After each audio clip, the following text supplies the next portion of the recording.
Hey guys, good to see you. It's the end of February, which means we March start thinking about spring. So we will be happy to see it come as soon as possible. It's finally nice to see some warmish weather.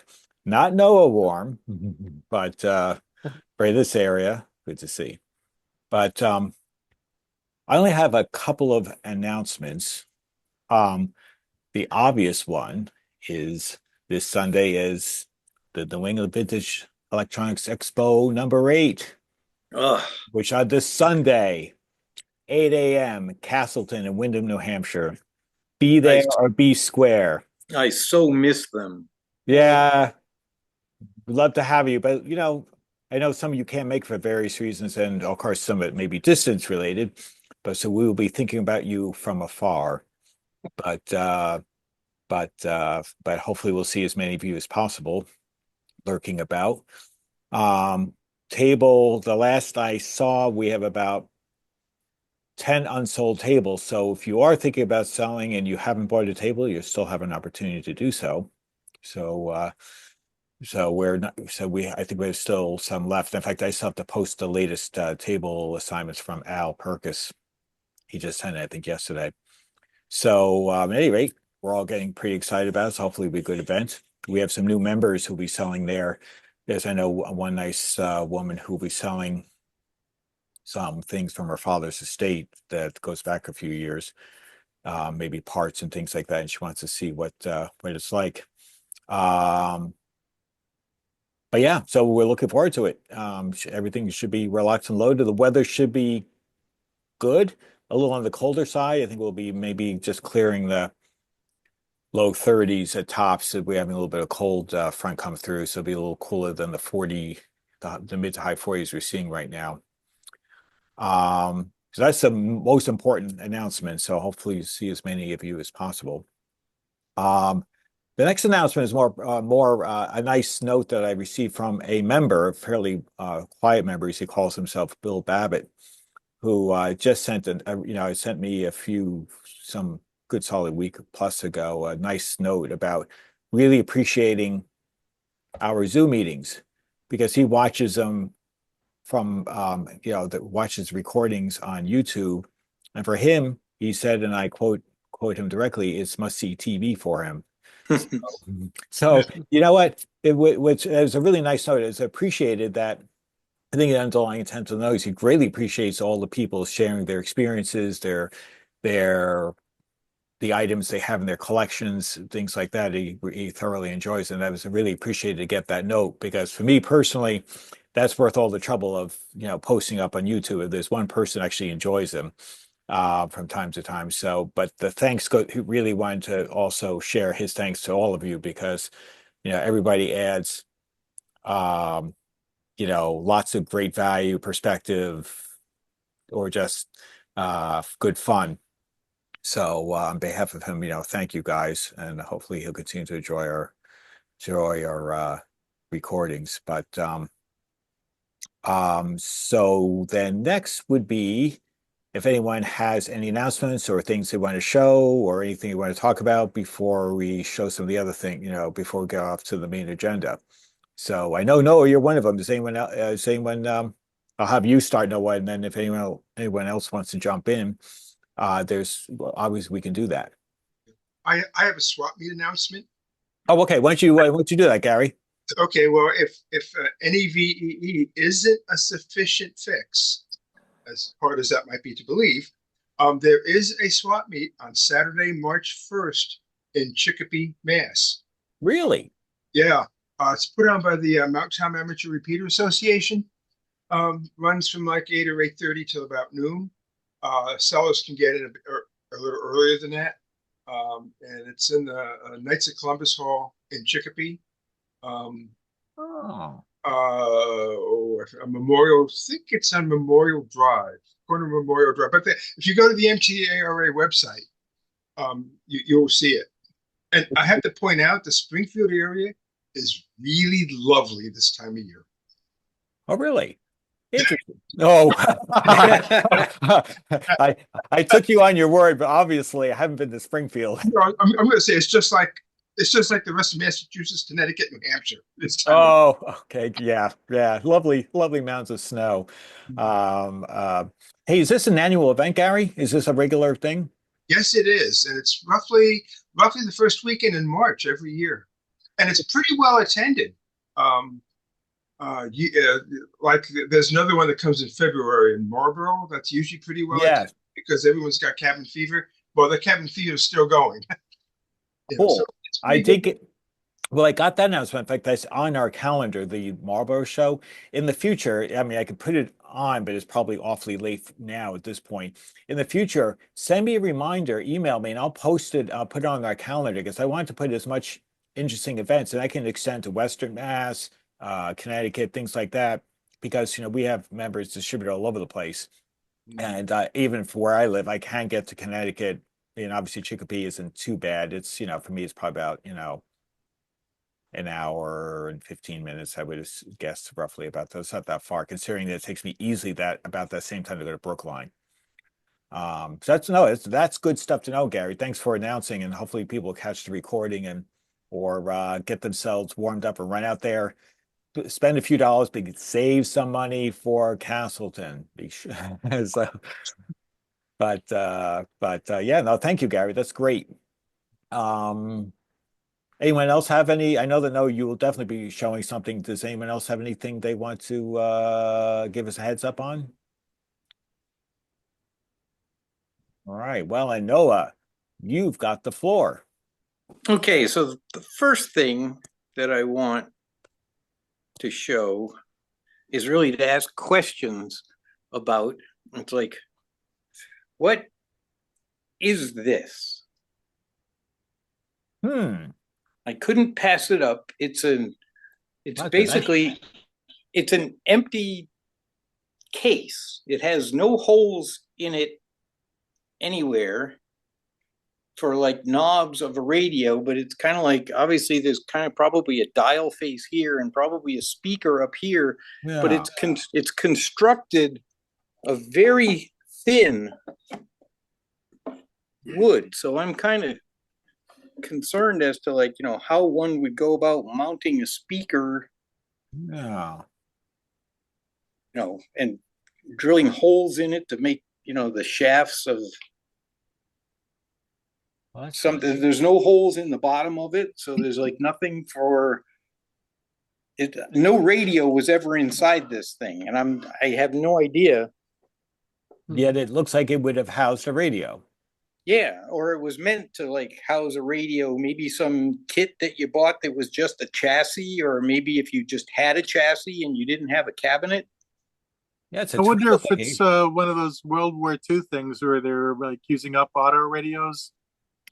I don't know. And so, I'm baffled by it. It's in very nice shape. Yeah, it's an attractive design. It looks, mass produced, not, or somebody did a heck of a job in their workshop. Well, it's interesting. It's got, I don't know if you saw when I had it turned around, but it's got these like little pegs Yeah.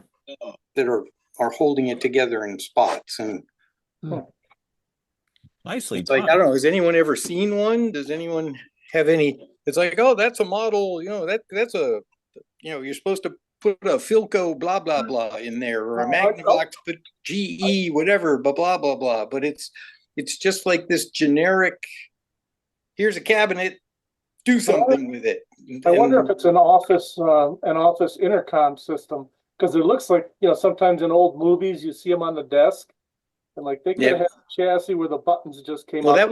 that was my other thought too. Was that it's like, is this just a prop or something? Is it maybe not supposed to be anything, and it sits in the background or something? I have no idea. Might have had the guts of an intercom system, and just had some buttons on the front.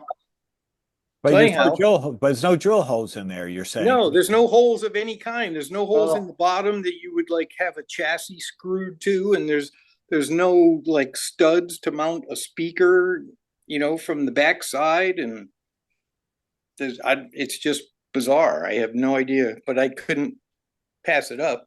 No, it's a great looking cabinet. I mean, it looks, because it's like, if it's, what do I do with it? What is it? It kind of just take a take a photo snapshot of that with your brain, and if you ever actually see a radio that looks like that, then let me know what the radio is that was inside of it. But it's Okay, I just screenshotted it and looked on Google Lens. yeah. I'll tell you what it is in about a second. Wow, Okay. look at that. Hello, Joe from Michigan, or Joe soon to be in New Hampshire. Yep. All right, it is a radio. I cannot translate whatever language this is. I'll just put it in the chat. All right, thank you. A screenshot of it. Yeah, it is a radio cabinet. Really? Very From interesting. a foreign land, and that's why you couldn't translate it, or Well, it's an eBay listing, so it. oh, okay. So Yeah. bizarre. That's How great. did you know to look for that, Joe? That's ultra fast. But Yeah. as soon as he said that, it reminded me of Nels, because Nels Anderson always is doing things like that. People are like, "What is this thing?" And he comes right back with, "Oh, that's a blah blah blah," because he does some kind of Google something in Google. You can like just take a picture of something, and then it goes off and searches the world and Oh. finds one, and then Yeah, tells you what it is. It's amazing how Google Lens does it. Oh, Google Lens. Okay. Oh, Well, maybe Yeah. you won't have to use. So that was my question and like, technical help. But now I was at an estate sale, not this past Sunday, but the Sunday before that, wandering around, and there were some old radios. Everything was in pretty tough shape. There was even some big giant console that I think was a big wooden Atwater Kent, but it was, all the cabinets were in bad shape and all the electronics were in bad shape. But I came around the corner and I found something that I never knew existed, and I couldn't pass it up. And I'm wondering if I'll be disappointed if like 4 of you say, "Oh yeah, I got one of those," but I didn't, and I didn't even know they were available. And I couldn't pass it up, especially because it was free. It was like a Sunday afternoon, and the estate sale had been going on Friday, Saturday, and Sunday. So these are like all the leftover dregs that nobody wanted. But I now have something I never thought I would ever own in my entire life. And it is an AM FM can opener. nice. Wow. That's cool. Called Kitchen Tunes. Now, does it actually, interfere with the radio reception when you run the can opener, or? No, I have no idea. I didn't do anything like that. I have no idea. I did. The can opener was frozen, so I had to lube up the motor on that to get the can opener part to function properly. And then the volume control was pretty scratchy, so I had to get the deoxit and open it up and squirt stuff in there. I've never seen one. You are the only kid on the block with one. And AM, and the funny thing is, I'm such a dope. You can probably tell by the height of my thumb. It was sitting on the table, and I'm like, well, what a crazy, stupid idea that is. It's like, it looks like you could only like open up like a can of cat food or tuna fish with it. Right. I was thinking the same thing. It's only, but wait, there's no, more. But no, you dummy. It's got these little holes on here. You're supposed to mount it on the wall. Oh, there you go. Wow. If you mount it on the wall and hang it on the wall, then you can use any depth of can on the thing. It doesn't sit on the countertop because the speaker's on the bottom. But does it have a juicer attachment? So there it is, an AM FM can opener. I'm pretty sure nobody else has one. No, I've never seen one, but it looks bona fide. It looks bona fide to me. Hamilton Beach AM FM can opener. Well, All right. I wonder if it's got a stylus. You can play a small record. So I've been. I got that like whatever. What's today? Wednesday. So I got it like I got it 10 days ago, and I've been like, I can't wait till the next Zoom call to show everybody I have an AM FM can opener. And then it was like, oh, there's no round robin today. I can't show it off. So thank you for letting me jump in.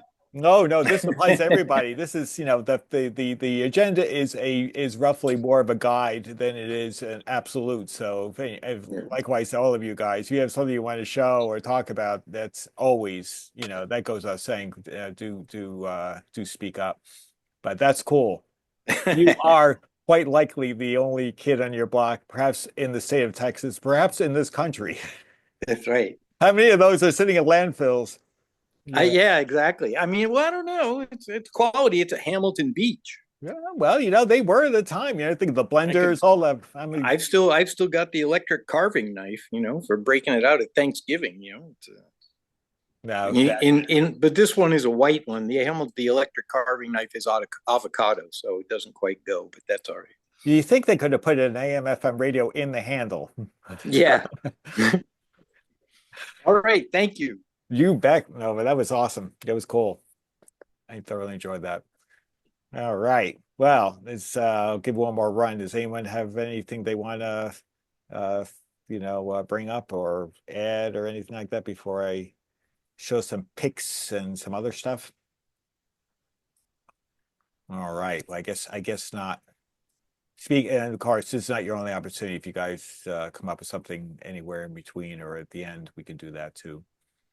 All right. Well, a couple of things. One of all is I thought I'd just quickly, Bob had reminded me maybe to quickly show, let me just, the stuff that was going to be at the silent auction, just a quick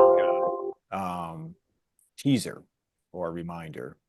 Let me first share my screen. First, let me make sure I'm going to the right place. There we go. Hold on a second here, guys.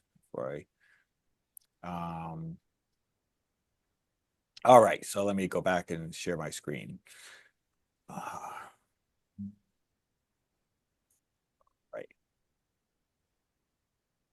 Let's go and make sure I got, okay, here we go. So you guys can see this okay? Am I sharing?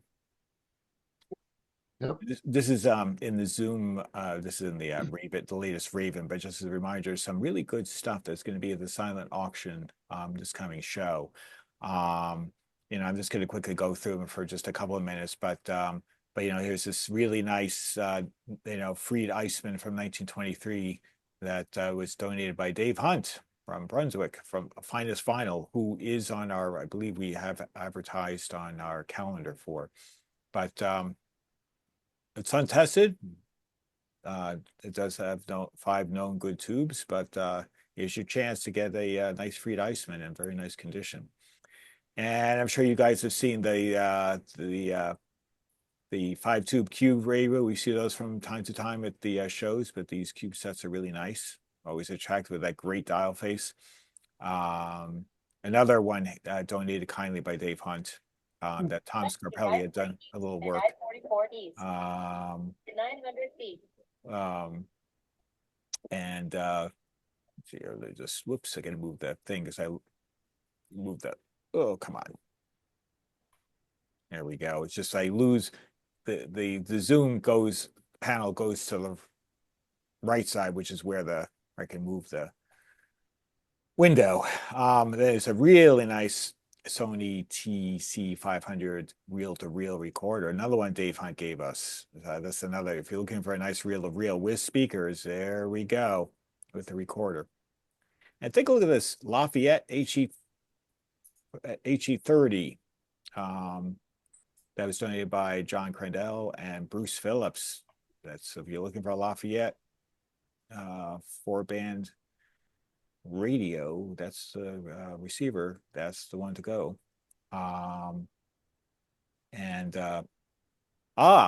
This one looks familiar. This Westinghouse H334T7U. I'm donating this. I did buy this from Alan Finger, who restored this. Works well. It's a nice and it's great shape, nice cabinet, plays well. It's ready for a new home. And Al Perkis has a real nice one, this 33 Majestic 463 Century 6. I mean, look at this with the nice Art Deco. All the chrome was redone. Works wonderfully. Ready. So if you're interested in looking for that, that's gonna be a nice one. And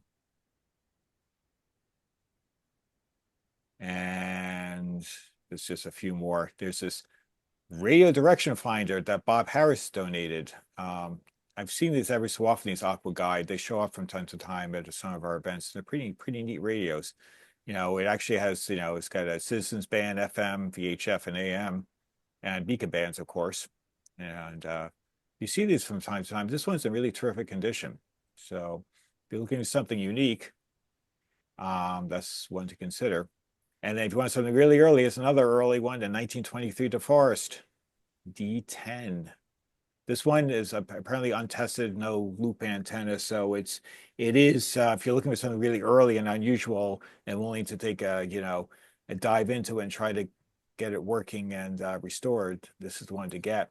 And Joe Devonshire and Carl Nord donated this. So it's coming down from Maine. Last but not least, this Emerson CS272, this was donated by Jim Ligori's estate, Sparks, and they believe it's been dead. Sparks probably already had electronically restored it. Works well on both AM and shortwave. So it's a terrific looking Emerson. Looks like an Ingram cabinet, judging from the design. Very attractive radio. And Sparks always did good work. This Hallicrafters, I think, will not be at the silent auction because I think Carl's supposed to bring it, and I think Carl may not be able to make the event, unfortunately. So this one may be deferred to the next expo event, I guess in 26. But it's apparently the electrical condition is unknown, but I guess it'll be tested and worked on. Maybe it's already been verified, but at the time the Raven was put out, it wasn't confirmed. But so some good stuff coming up. And so I'll stop sharing. Let's just say this is what's coming this March 2nd. They'll be at the silent auction. But now I'm going to show you what I picked up on December 20th. I think I'd mentioned at the last meeting that this very nice lady who lives in upstate New York near the Utica area, her father passed away and he was a radio collector. And I guess she found our website, I would assume by Googling, and found us. And locationally, she happens to go through this area because I guess she has family on the Cape. And she had 6 radios she wanted to donate from her father. And so I met her because we met about 10 miles, about 10 miles from my house.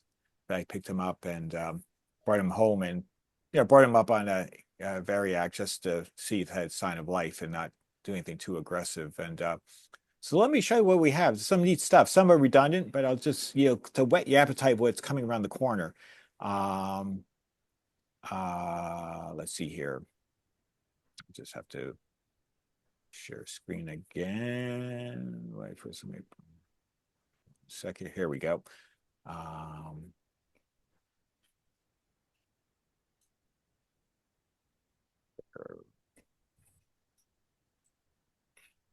Okay. You guys see this okay? Yep. All right. So Classic. we got y'all show all of them, but we end up with 3 of these. I guess this gentleman apparently really likes these. These RCA Victor, were they 9X 561s or something like that? I'm trying to remember. Or 651. I'm trying to remember the exact model number. I'm doing I this. think they have the jack on the side to put the little 45 RPM player into it. Let's see, because I took some side photos. I don't remember seeing that. I can't remember. Well, some of them have it on the Usually in side, the some back. have it on the back. But Yeah. I'm not. Yeah, I think these might have it on the back. I forget if I took all the photos, but these are. You can see the cabinet's in terrific condition. None of these. This one powered up, but I got no output. And I said, all right, and I'm not going to do anything too aggressive. It's just suffice to say all of these probably need some level of, maybe not all. Well, I should say most need some level of electronic restoration. One does not. 1 or 2 does not. It's the cabinet's in really nice shape. You can see no notable damage or anything. It's in really nice shape. Yes, 561, and overall in really good condition. So this one will just probably have to be looked over, find out why there's no output. And I just took some close-ups on there. But this is from 1950, if memory serves, this radio. great looking radio. Here's the inside, took the back off, and looks There's the switch on the back and the little input for the Yeah. record player. Yeah, there you go. It Yeah. is in the back on this. Yeah, so you can see it's in pretty clean shape. It's, you know, ready to be worked on, but I don't think it's going to take a whole lot to get this up and you know, running for a new owner to be found here probably in 26, I imagine. I'll Yeah, have if to you get these up. have a little pilot FM tuner or something like that, you can just plug FM into that little Yeah. jack. That would be actually, that would actually be pretty cool, especially if you get something that looks somewhat similar. Yeah, that's a great point, Noah. That'd be a fun way to extend the enjoyment. Because see, it has a nice size speaker on this. Yep. What's that called? The bull? Was that called the bullhorn or something like that? Yeah, Yeah. they're really good sounding radios. Yeah. Yeah. So you see, somebody could get themselves a really nice, you know, piece. The sucks in here is this Sonara. I struggle to find the model number on this because it has no back panel. That's the only thing that's really wrong with this radio. It works. It's a really nice condition. You can see cosmetically. It misses the back panel. There's nothing underneath or anything to tell me what the model number is. I did some searching. I want to say this is circa 1941-ish, but what I can't say for sure is the exact model number because I did, you know, a look on Radio Museum and I did some Googles and I just couldn't find something that was an exact match. But I guess I failed to use Google Lens, and maybe that's, you know, maybe somehow that will, you know, simply show up and tell me exactly what model this is. But aside from a back panel, which, you know, I guess one could just have one made, you know, you can make one, and unless one is lucky enough to find a parts radio. It's really quite nice. You can see the cosmetically in very nice condition. Does not, you know, certainly doesn't need a restoration. One could bring it to another level if they wanted to, but I would guess it's been restored just if I look at like a little bit of paint, you know, that, you know, like stain that might have just dripped a little bit. My guess it was once restored cosmetically. But you can see it's in really nice condition. Here's the inside, you know, little 5-tuber, nice looking radio. Inside, it played nice, played nice. You know, no scary sounds. It sounded great. Just needs a back panel. There it is on. You know, so nice radio. That could go. It's short of just finding a back panel. To, you know, it's ready for auction ready is what I would say. A little close up of the dial face. And the next is this. This is a terrific radio. I think this is like this. There you go. 16T2. 16T2. Really nice shape, this thing, and it sounds nice. It's just a nice radio, and you can see all the decals. Everything is in really nice shape. Big radio too.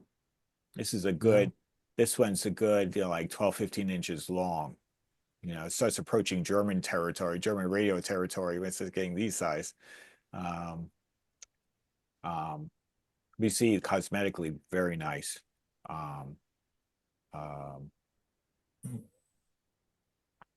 And you can see the sides, really nice. Yep, 16T2. You know, 6.2 radio. Sounds nice, a good sound. Tuning was good. There's the loop in the back. Everything's all there. Even all the even accepts the early FM.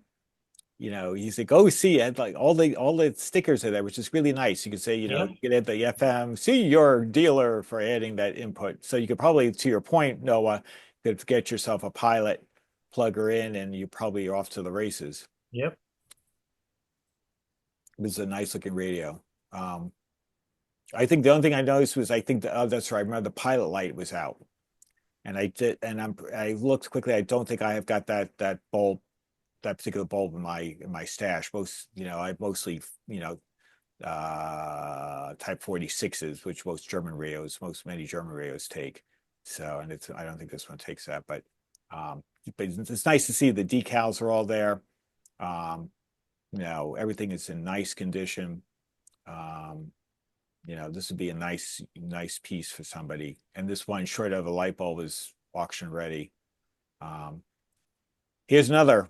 Now they start the conditions that's going a little bit down. This is not a great photo because it's a little bit dusty on this. The cosmetically is in better, generally in pretty good shape. Although one of these, maybe it's this one's got a crack in the case. Maybe it's the next one because there's 3 of these. Yeah, this one's in really nice shape as well. I believe it might have some minor cosmetics. The first one, as I remember, was the nicest one of the bunch, relatively speaking. This one, oh yeah, this is the one. I thought it was the third one. This one's got a crack. This one's gonna be, Greg, you may have some ideas how you repair that. This one's a little bit tricky because it's not in the best location because it's the end of the dial face. You can see the crack extends. It almost looked like it got dropped or something on the edge, or something slammed into it. Bondo. Well, Yeah, you can build it up with JB Weld. Done that already. maybe. A lot of filing and sanding afterwards, but Yeah, It's- no, it's probably more. I'm sure with enough effort you could get a pretty decent oh yeah. repair job done on that. And you're thinking, yeah, it's child's play. Well, the hardest part about one of those is, and I've done several of them, is the dial string because it's buried underneath there. If you ever have to restring a dial cord Yep. on there, it's a hair-raising experience. As I remembered, these all tune freely, Greg, but I can't. I think so from my memory. It's these all tune freely, but that doesn't necessarily mean they won't need it at some point or right away. But Yeah, that's good. But on the flip side, there's none of these gave output. Some of these just one. I think this one or didn't even power. So I'm like, all right, well, I'm not going to worry about it. I just wanted to get a real sense of when we were trying to decide for the silent auction if any of these were ready to go for this Sunday. I wanted to get a rough idea what we have here. But the other side, you can see it's got a little crack, so it's it's not it's in decent shape. It's certainly restorable, but the Mhm. first one is certainly the real nice one. And this, I think, is the third one. It if must memory have got serves. dropped and landed on that front. Yeah, it's underneath it. That looks familiar. Here's a Zenith that I thought was pretty nice. It needs some work. The dials, the dial string, it needs to be restrung because it's a struggle to get it to turn. But when it turns, it does pick up. So the sound is pretty good. No scary sounds. But 2 areas that need to be addressed. These push buttons don't work very well. They think they need to be looked over. And also this knob here needs to be replaced. It's almost like it's softened up and it's I wouldn't call it melted, but it's not of the same quality as these two here. If you can see it up close, but you see it's a somewhat different looking knob. And I believe I think this is I forget which one that turns it on. I can't remember which one that does, but it's a nice radio. It needs some work before it can, not serious work, but needs to work, and probably restringing is like one of the first things. But these buttons work a little bit weird. They don't really work very well. But you can tell it's a local radio. It's like WMEX, let's see what else I said that was this strikes me it was a local radio, not far away, but somewhere in this area. You can see cosmetically it's in pretty nice shape. This guy did generally have nice radios. Yeah. Was that WISN on there? Yeah, that may On the be. push button? IBX. Yeah, ISM. Now is that That's a your area? Milwaukee, that's a Milwaukee Ah. station. I wonder how WMEX, because we have a WMEX locally here. Well, you could probably get it in Wisconsin on the skip at night. Yeah. Oh, maybe, yeah, that's true. So I'm not sure, honestly, I think this guy is from this general area. Then he moved to Florida and the collection with him because the radios came back. The woman drove all the way from, the Utica area in her truck. They're each one of these all nicely wrapped up in bubble wrap, foam, and as if they were shipped from a moving company, because I think he had moved to Florida, and I guess he passed down there. But I guess his name was Richard Cloyd, and his daughter's name was Patty, and she was terrific. You know, really really nice, and we really appreciate the fact that she went through the trouble of hauling us all the way from Utica on her way to the Cape. I met her, borrowed my wife's SUV to carry it around and bring him home and look him over, and that was it's really appreciated. You know, she really went above and beyond. Uh, you know, and so we really have to thank her. But these will be in memory of our father when we do donate these, you know, put them on the silent auction. But you see, it's really nice. The wood's nice, and here's, you know, the thing lit up. It does fire up, and like I said, no scary sounds. I didn't really go to pull the chassis to see what, if anything, was done, because I really was, you know, I spent about 3 hours just even just powering this up carefully, because the part was unboxing them, clean, you know, getting them a bit tidied up, and then seeing, and you know, this is a nice radio. First one, I don't remember ever seeing one of these before, frankly, but I'm sure these are, you know, common enough. I did a plastic cabinet version of that, which is Oh, is that right? yeah, they made one in a plastic cabinet, but if you look at the under the push buttons, I think that Zenith plate pries off, and that's where you set your presets. Ah, I did not know to even check that. But the buttons act a little bit weirdly. I know. Have you ever had to rebuild any of these buttons, Greg? You know, the link. Well, Sure. not rebuild them so much as free them up. You know, you gotta Yeah, sometimes you gotta spray them with WD-40 to get them loose. yeah, yeah. And they seem to move, but they just don't feel like they operate that well. But I admitted I didn't spend a huge amount of time on that. I just wanted to get a rough assessment, you know, and I thought, okay, this needs some work, but it doesn't need serious work. You know, Well, more than likely, what happened on it is I can see the push buttons they're pushed all the way in. I think the yes. rubber grommets or rubber mounts are shot behind it, and Ah, that's why that's when why you it push was. them, they don't really engage. Yeah, and they're not really stopping either. They feel like they just want to push all the way through the, you know, Mhm. Yeah, that's because they should be sticking out of the bezel. You know, they're kind of flush right now. yeah, good point. I figured you would, you know, might know, have more thoughts there. So that might take a little bit more work to get, you know, more, you know, working as it should.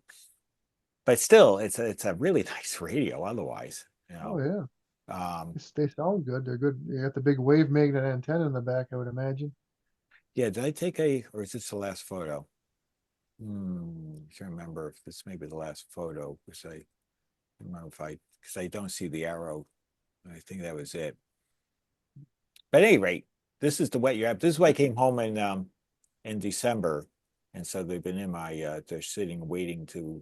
I have to sync up with Ralph and drop these off with him, but I've been busier than I thought over the weekend because still had to de-ice, you know, chop ice, no fun, you know.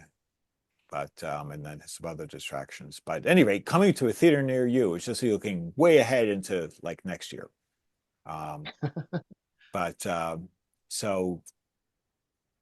so then I guess next what we'll do is we'll show some of these photos from the Wisconsin Antique Radio Club meets one back in November, because you haven't anything in 25 yet, right, Greg? I think it's something coming up Actually, in the March. first one's coming up on Sunday when you're having your big meet. We're Oh, having our first here too. So see, so look, we'll be there, you know, in spirit, just in different I'll be locations. there in spirit. Yeah, I'll be radioing. Well, then so your action item, Greg, will be to get some photos together, because when we have our first meet after our show and your show, you can show us what did you bring home. Yeah. We'll be dying to see what you're about to tackle. Of course, or if you want to wait till the before after, that's fine too. Well, and when you said the temperature, you're going to be in the 30s. It's supposed to be 35 here, so Yeah, we're going to we're gonna be pretty much parallel the worlds. same. Yeah, I think they're Yeah. predicting like 31, 32-ish. You know, it's gonna be a little bit cool, but I think it's supposed to be nice weather. So as long as it's clear, that's a good thing for us, because um that should bring you know, hopefully we'll have a good turnout, because we had a strong turnout last year. It was, you know, in fact, the aisles are not super wide. So if I'm trying to take photos or video this thing, you end up banging into people, but that's just part of the fun. So, I will put a video together. At least I hope I will, because I've got a new video camera that I'm going to try. I hope it does its job. Oh, We'll find out. It's a modestly priced one, but I did get one, so we'll see what the results are. But yeah. but at any rate, so let's show some photos from those events, because this should be fun. Let me just close and get I'll do the November. I'll do from most recent. Do it that way. So Okay.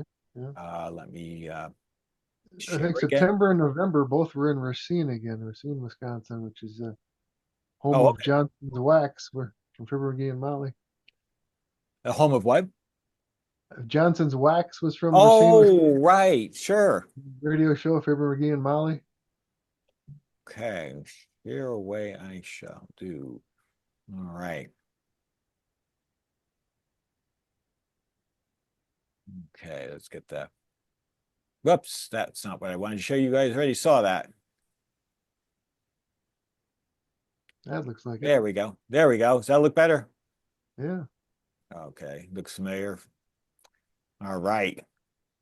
So this is from November. This like 39 photos. So there's some good stuff here, Greg. Yeah, this was Jay Volke's table. He drives all the way out there to Kutztown every year from Wisconsin. Yeah, so it looks like some terrific restorations he's got there. He's got some neat stuff there. Yeah. This is going to be that. Philco's. Yeah. What are these sort of, I think these are possibly these pressed wood ones in the background, Yeah, I've often wondered about those too. He's had those for quite a while, and they're real shallow. They almost look like they were supposed to be built into a wall or something, because they're square and they're, like I say, they're not very deep. Oh yeah, that is curious, because they're just like a clock. I don't know if they have a radio component. I don't see a obvious dial indicator, but I thought those are really kind of cool. Plus, you have this one off to the side here, this little thing. It looks like a radio. But that was kind of neat. Not really sure what that was.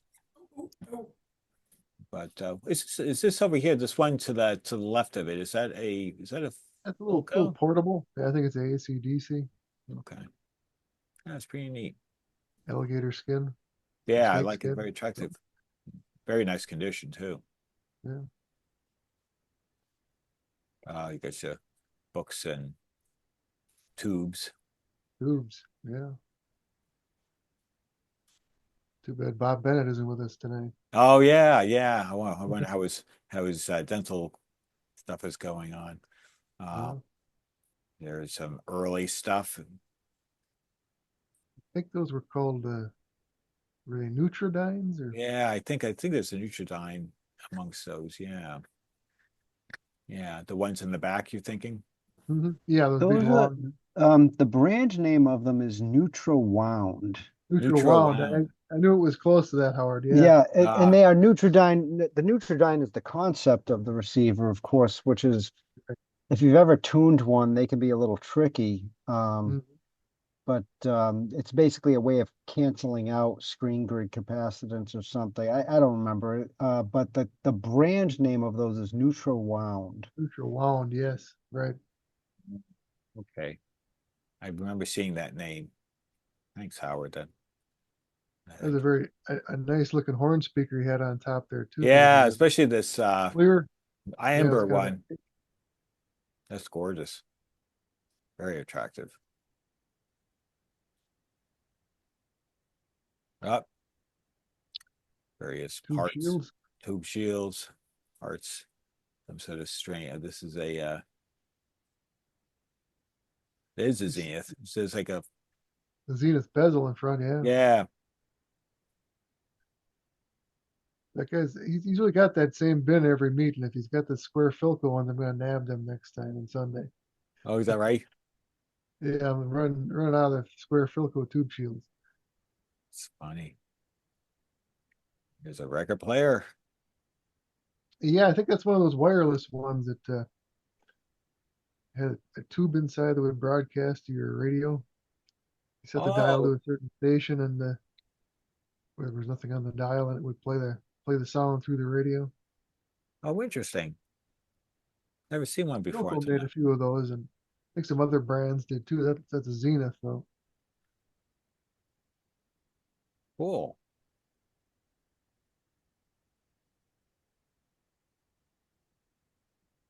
Lots of plastics and variety of multi-bands. Mm-hmm.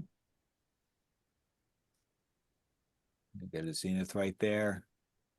Yeah. White plastic and Like the ones at General Electric right in front. yeah. Yeah. That's good stuff. Guess that's an RCA in the background. This gray one, I think. Yeah, Yeah. recognize that. Yeah, some good stuff.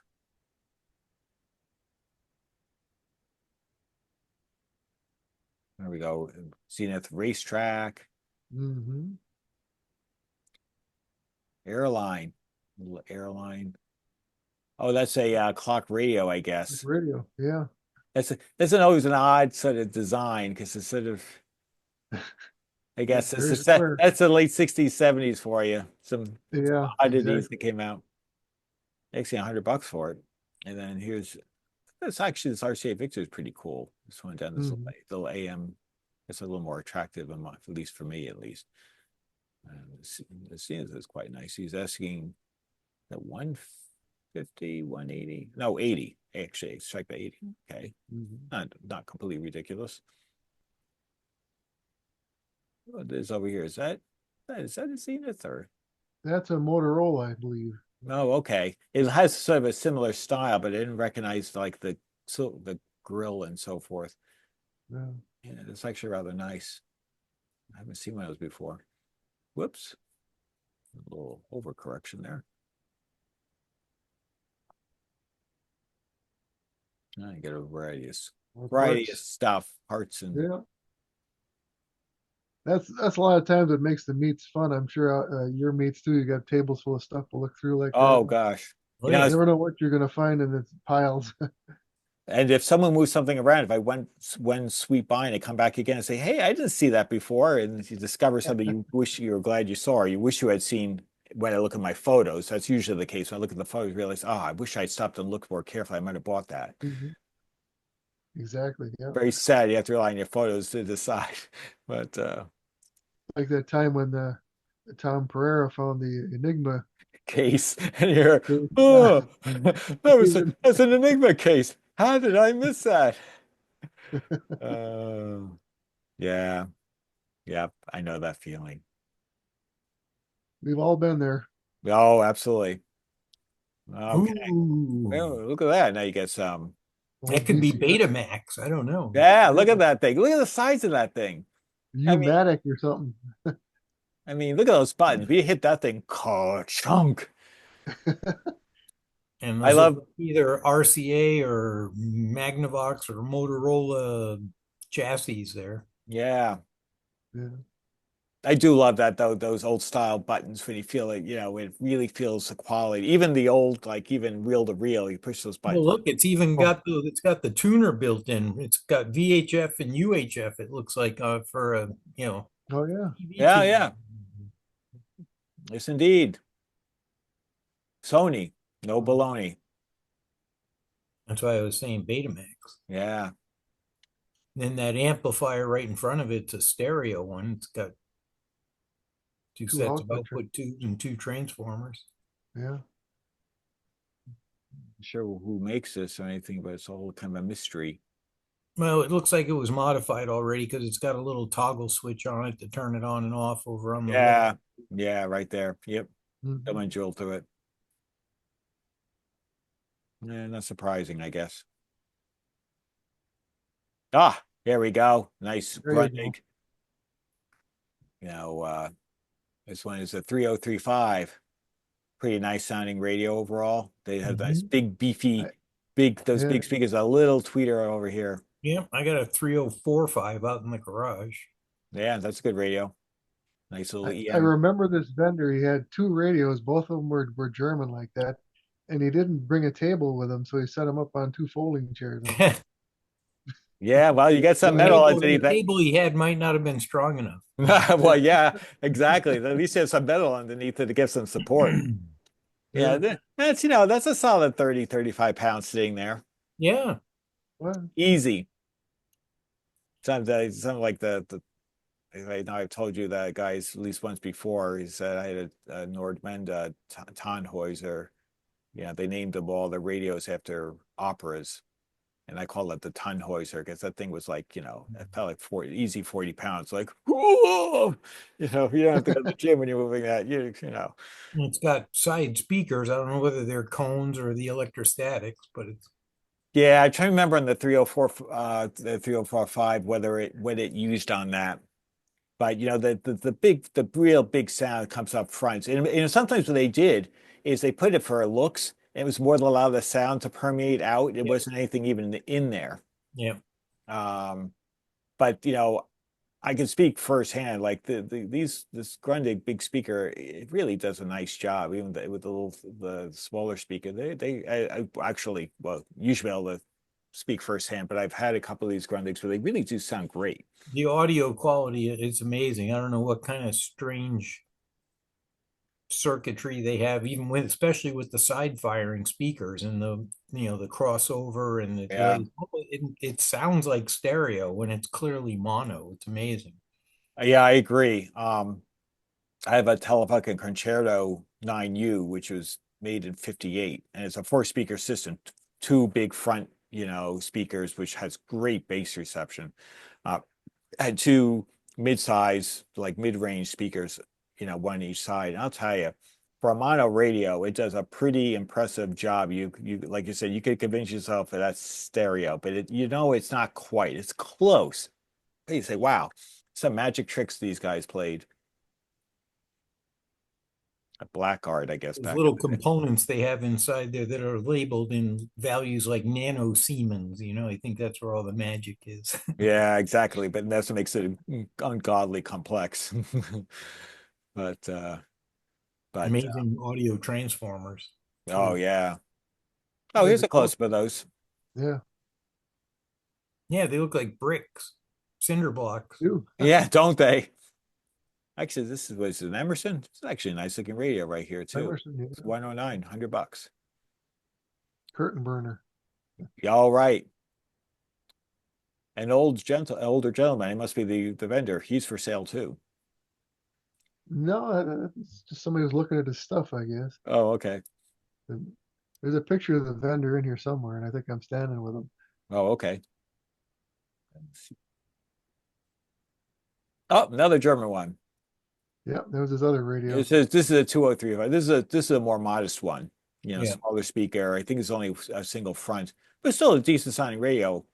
In fact, that they do have the nice thumb wheels for the bass and treble. So that's actually always a nice thing. And this is an American one because it's a Majestic. It means it's a U.S. import one to get the full FM spectrum. So you can see it goes up to 108 right there. The Grundigs went from right to left instead of left to right, going up the scale.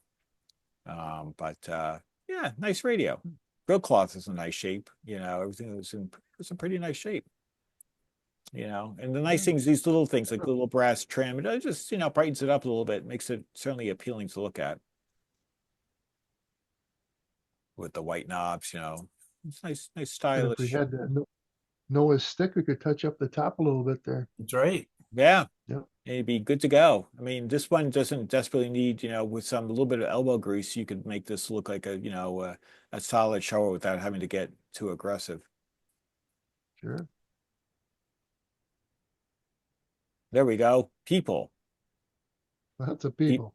People looking or people for sale. People in parts. People in parts. That was actually held inside of a building where they trained dogs. And the floor is rubber. Oh. So that's why the floor is black. Oh no, I see. You're right. I see the seams and so forth. They lowered it Yeah. down. Cool. So they saw a floor. You weren't standing on concrete. Looks like there's a pair of those Zenith 360 sound speakers kind of in the middle to the right. Now you have to look to the right, pan to the right. See them on the floor or where? Yeah, Oh, those. these. Oh, yeah, there they are. Way. Yeah, there we go. Cool. Yeah, you're right. Good eye there, Noah. Good eye. Noah's the kind of guy you got to have with you in a swap meet like this. He can pick out stuff from a mile away. Yeah, that's right. He's got like sort of like, like drug sniffing dog, right? Yep. Oh, it's even worse driving down the back roads and peripheral vision peering into the backyards to see what kind of vehicles might be tucked away, you know. Yeah, Oh, yeah. yeah. Yeah. Cookies. Yeah. These are vintage Girl Scout cookies. Girl Scouts are selling cookies there. Yeah. So, These are here from the 70s. It has a 70s style. See, You have to be old one of those Samoas. Didn't they stop making those Samoas for a while in the purple over there? oh yeah, I think I heard that. could be. No, I think they were current as of last November, so I don't know. And then of course the famous Thin Mints that goes Future without saying. collectibles. Yeah, they're There we go. collectibles. You see, unopened packages, you'll be able to resell those, and with all the preservatives, they may still be edible. Oh yeah, probably last decades. There you go. Or there's the famous Wednesday Adams quote, but are they made with real Girl Scouts? Right. Yeah, Exactly. that's right. Well, I think here is some victims right here. If you look at the one in the middle here. Yep.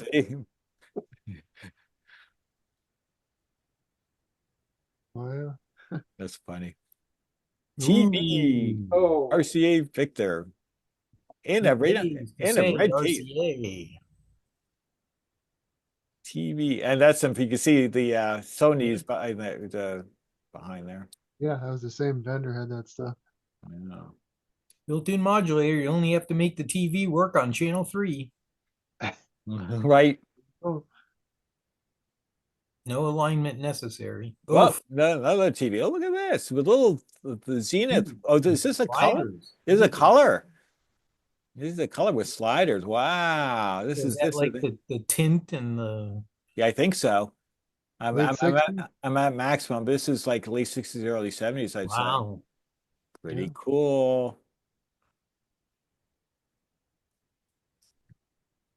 Don't turn off the vacuum cleaner right in front of the TV set. Right. Oh, what do we got here? So Silvertone. Yeah, I thought I recognized those dial faces. They always have such nice, handsome dial faces. yeah, that was a farm set, I'm pretty sure. Kind of looks like it bought the farm. Yeah, Yeah. need some knobs, but yeah, it's mostly there. Oh, It and needs knobs. some veneer along the right side there, it looks like It too. did Yeah. a lot of stuff. But Greg's like, that's child's play. Yeah, that might be 2 weekends instead of 1 weekend. Yeah, Oh, exactly. Yeah. Actually, this is kind of cool. Look at this Panasonic sitting down below. I know. I mean, this is like, this is actually a reasonable model because this is quadraphonic. Yeah, look at those 3 screens. Yeah, so you got that. It's got the little thing you can set. You see the toggle as you can set your Yep, balance. joystick. Yeah, this is like mid to late 70s. This is cool. Jeez, I wouldn't mind one of those. Yeah, no, that's fun. That's all like, that's sentimental coolness. My dad had a one of those pseudo quadraphonics back in the day. He had a Panasonic. It was a 77 RE7750. And I may still get one of these days because it was sentimental. It sounded great. It was pretty cool. I mean, not like, super high end great, but it sounded pretty darn nice for that level. I may someday break down and get one because they're not that expensive, Yeah, I think there's a price tag on top of it there. I don't think he wanted too much for I see it can cans and then maximum I that. can't $30, I think. 30. Yeah, if it works, that's a pretty good deal. And it looks like Yeah. this has got eight 8-track. 8-track. Yeah, but it is. See there's the lights right at the top there. Yep. But I've got my little 8-track. I had to resume my work on the 8-track. I had the tape you sent me, Noah. It's not quadraphonic tape though. No, no. The one I have is, that's a more lowly model, but it's fine. I am gonna have to get belts and lubricate. I mean, it was working, started to really squeal and howl, and so I said, okay, that's the scream of I need work. So it's a I'm sorry, has anybody yeah. here actually seen, like, for instance, a phonograph cartridge that is made for quadraphonic sound? I ask Yeah. because I've seen a Simon and Garfunkel Sounds of Silence album that Mm. says in quadraphonic. Yep. Has anyone It's a- seen, is it a special cartridge?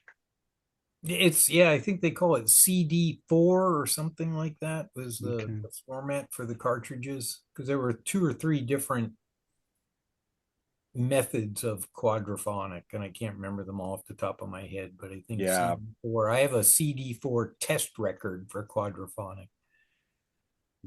Yeah, I'd be kind of Thank you. curious. I'd love to hear a really, because the one my dad had, I would say was kind of like pseudo. Wasn't really what you speak of, Howard. It wasn't.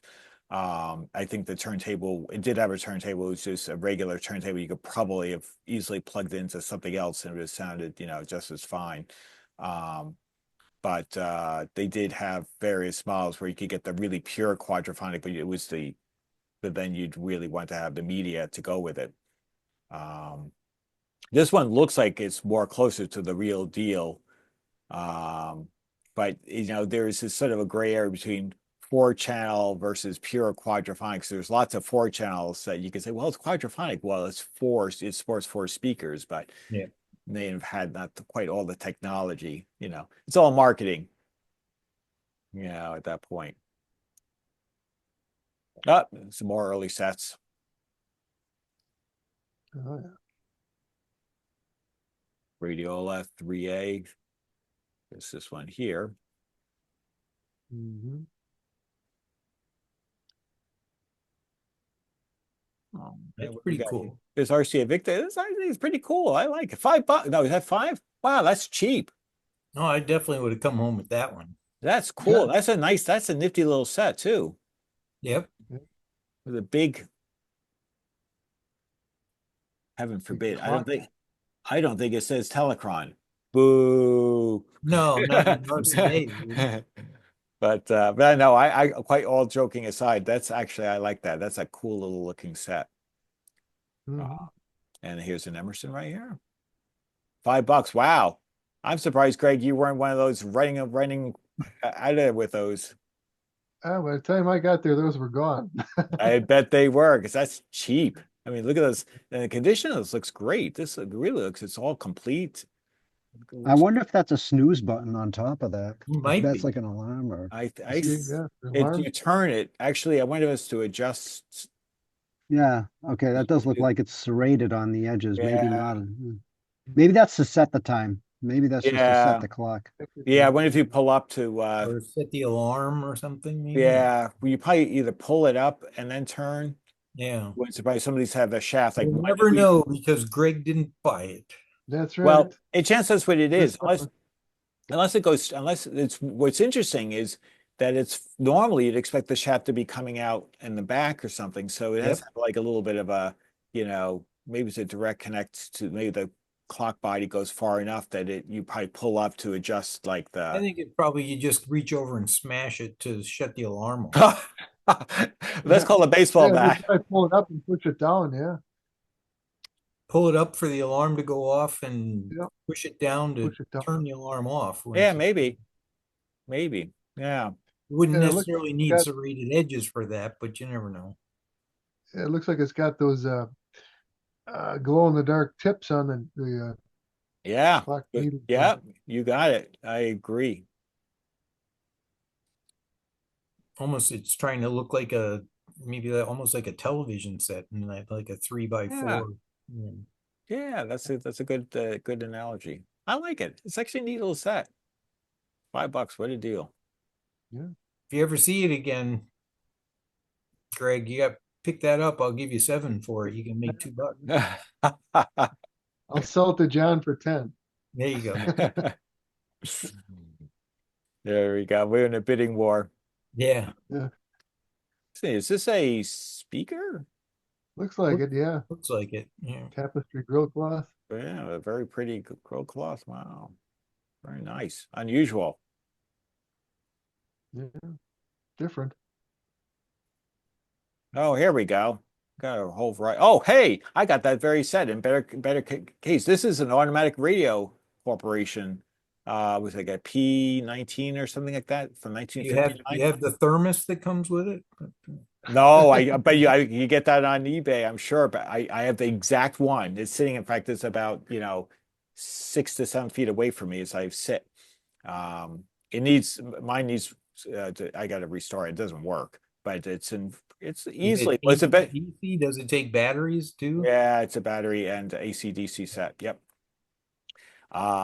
Mine's in better shape than this one for sure, but this one doesn't look too bad. It's hard to say, because it's eclipsed by it. But I had to have something made in Boston. I have, so it's a cool little genius. Like they kind of look a little bit. They almost look like a little miniaturized German radio in their cabinet shape, But this one's a nice AM/FM. This is probably what, about maybe early 60s. Early to mid late 60s, I would think, yeah. Yeah. But pretty cool. Transoceanic. Yeah. I think that's a little Crosley Cathedral there on the end. This one here? Yeah. I believe so, yeah. Yeah. Good stuff. What do we have here? I'm trying to think. Is that ICO? ICO. Yeah, it's an Yeah, ICO. I've got one of those. It's so it's AM/FM. Yep. And what do we got here? We got a linear amplifier. Is that tied? Is that a separate? There must be a separate thing. Yeah. It's like a homebrew something or other there in the middle back. Yeah. Somebody made something. With a vernier knob. Yeah. Like the one in the back row on the right is a mixer of some kind. Yep. Yeah, I think you'd be right. I can't really tell who makes it. That's the MFJ logo, so that's probably a ham thing. I don't know what it is though. And a vintage coffee thermos. Thermos, yeah. Goes with that radio, the plaid radio. It may have a radio built in. It's a heated thermos. It's got that wall wart there. You can warm up your coffee while it's in there. I don't know. Indeed. Oh, Nope. same like a repeat. Does some Been of here that. before. Okay, we saw that already. Oh, a Sherwood. Sherwood. Modern Sherwood. Indeed. $10. Does it say 50 or does it say 50 or no? OBO. Well, even at $50 if it works, that's actually not an unreasonable price. It's not the Sherwood quality that it once was. Yeah, that is true. Cool Couple of vintage clocks. These are kind of cool. Yeah. Smith's Electric. So it's electric, as I say, Sectric. Smith's Sectric. I said electric, but it says Sectric. Another Smith's. These are both Smith's clocks. What does this one say? This Sectric. Okay. Marketing term, I guess. Oh, look at this. This is neat. What is this? Is this just a regular desk, or is there something this house something? That's a gutted out cabinet from a Majestic, I think. Okay. Let's see. And up here we have something a little bit bigger. What is that? It looks like a Philco? Philco. Yeah. Philco, yeah. Yeah, looks like it. Not the one that comes with the telephone mystery dial thing, but the non-motorized version of it. That was actually some of the donated items for the auction. Oh, okay. Mine is not in too bad a shape overall. Somebody with a strong back hoisted that big console up on the table lamp, And then it was ambulanced away. right? Ooh, horns. Oh, Probably- there's the they are. speakers you speak of. Probably Zeniths down there, and those horns are probably out of a Magnavox console or something. But look what's on top there, Noah. Yeah, I see it, the bar. Oh, yeah. Oh. Oh, that's Someday. that looks pretty complete. The only thing it looks like is missing is the stirs, the swizzle. I got plenty of glassware to put in it. Even if I could just buy the base, I would do that. Yeah, you could make your own. Oh yeah, it's the same vendor. He's got all the stuff. He had pretty good stuff. Yeah. He Is got that the a Scott speaker- SLRM underneath that bar radio? I don't know what it is. It's a Scott something or other. Yeah, I think it's Yeah. one of those morale receivers, right? World War II shipboard. Oh, okay.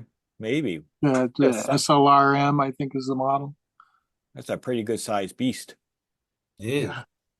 Boat anchor. Yeah. Yeah. You could use that for the Titanic.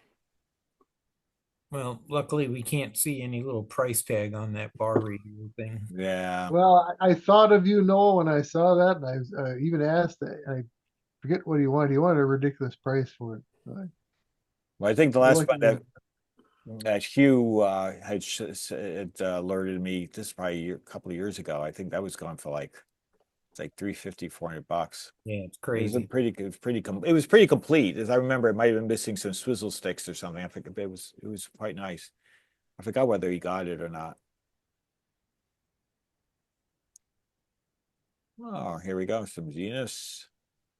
There's the There's the magic mystery dial. control. There we go. Yeah, right there. Hey, Greg, is that the radio you bought right there, That's the center in the radio, top? yeah, That's that's it. the one that I've been emailing about. Yeah. Oh, Little metal- right. That's metal funny. midget. That's right. The famous mystery radio that remains a Tube semi-mystery. wonder. Pretty cool. And he had next to it was kind of an intercom. I remember him talking about that some people Oh, this converted one that here? into a radio. Yeah, Yeah, I've got a seen nice cabinet. I've seen one of these before. I think John Huffnagel had something like that. One of those that when They're actually quite common. I've seen, the set of two, which basically one of them's a remote speaker and the other one's the actual amplifier, and they both have the same cabinet. And the double C is for carrier call. That was the brand name. I've seen quite a few of those. And you walk down the row and you reach over and you push on the little lever and you say, "Mrs. Wiggins, could you come in here?" Hello, hello. Hello. Hello? Classic. I thought that was always funny. Mrs. Dr. Wiggins. Or Dr. Bo, Howard, Dr. Pine. Yeah. That's always funny when in the hospital. Oh, There's a little Grundig right here. Grundig, yeah, it's a Yeah, it's a cutie. little guy. Yeah, this is from like the early 60s. Very clean. Yeah, it's a nice shape. The plastic looks in good shape. What is he asking for? No big stains on it or anything. So I think it says 50, I think, which is okay. If it works well, that's probably not unreasonable. It's AM, FM, but he's got a What's couple that of one that looks like it's a smoke detector? it is Probably a it smoke is. detector and a radio. But it's not a can opener. $25. It works. Soft, loud. It must be says it, so if you don't want your smoke alarm to be soft or loud. Maybe it's as in volume control. Yeah, that's fine. Quite likely. I'm sort of joking. It's I guess meant to be a desktop. I said the speaker just sort of that's kind of cool. It looks like a big thermostat. In fact, it's designed like a thermostat. Honeywell. Yeah, it's like a Honeywell. It's kind of cool. It's almost like it's this Flying Kind of saucer looks bizarre. like to me. yeah, that too. There's no way to look at it. Right. It's pretty cool. I like it. I've never seen one before. I probably walked past it thinking it was a smoke detector. Yeah. This might be. What is this? Is this a little Grundig? This multi-band thing. It kind of whatever it is, only because I know, maybe it's Norse. No, it's, I The don't think box it's, doesn't match. no, it's not German, it's Italian. It says Fragile on it. Ah, Fragile. Fragile. That's a good one. All right. Avon. Oh yeah, that's those are pretty ubiquitous as well. Yeah, not for sure. Ah, there he is. Greg, you Right. have to, can you position yourself to look the same? That's Jay Volke behind there, behind the white. There we go. So which one of those did you bring home? None of those. No. There was a little black one up on top. I remember I got from him where the open spot is next to the Atwater. Oh, okay. So you're Yeah, laughing yeah. after you're smiling after your acquisition? No, I was laughing at what he wanted to try and sell me. He's Yeah. pretty shrewd that way. Oh, you're gonna have this white Emerson here. I said, no, I had one like that. And, And this little white cloud you yeah, had $5? yeah. That's funny. Whoops. Oh, this is curious. Whoa. That thing is huge. That was a donated item too. It was a Industrial strength record player. Oh my 16, God. 16-inch Rad transcription hard. player. What's that? It's a 16-inch transcription player from the World War II. Wow. Played those big, huge discs for. I know. Look at these clamps as well. Ka-chunk. Yeah. This will make the German radios look downright light. It's the Featherweight. highway hi-fi for the Jeep. More like the tank. Well, they have to Yeah, play the in military, tank, yeah. right. You know, the Sherman tank, you know, while you're Right. buzz along in your big Cadillac V8 that's hauling it along. That's hilarious, but cool. That is neat. What we got here? Hmm. Bass treble. Bass, treble, Oh, no, who makes this though? with like some kind of VU meter or power meter. Yeah, Yeah. no idea.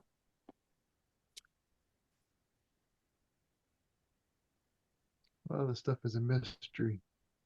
Tubes. These tubes, lots of tubes. A mite-sized radio. There's a Telecron for you, I John. was just gonna say, hey, I have one of these. I happen to think the one I got from you is nicer though, because I like that little lucite. Well, Lock. that one's broken. Yeah. I don't think it's plugged in, and so it should have a red dot there, not a white Yeah, it's true. power failure. That is So true. the mite-sized Polish radio or Polak radio.